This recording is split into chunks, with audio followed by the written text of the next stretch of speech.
In this guide, I'm going to show you how to set a post view emoji on Snapchat Plus. This is Aiden from JustBoz, and before we get into this guide, make sure to like the video and subscribe to the channel with all notifications on. It really does help with the channel and it lets us know that you want more content like this, so we greatly appreciate it. If at any point throughout this guide you did have any questions, just ask them down in the comment section below and we can help you out further. I'm going to be doing my best to reply to every single comment down there.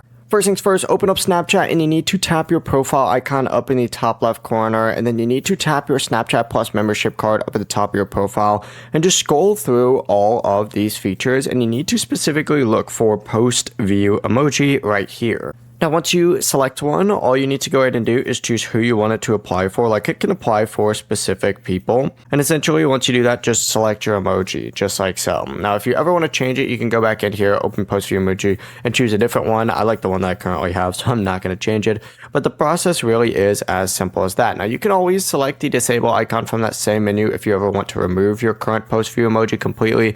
Just keep in mind that you will need an active Snapchat Plus subscription in order to use this feature. Before you do leave, make sure to like the video and subscribe to the channel with all notifications on. It really does help with the channel and it lets us know that you want more content like this. We'd greatly appreciate it. And if at any point throughout this guide you did have any questions, just ask them down in the comment section below and we can help you out further. I'm going to be doing my best to reply to every single comment down there. Peace.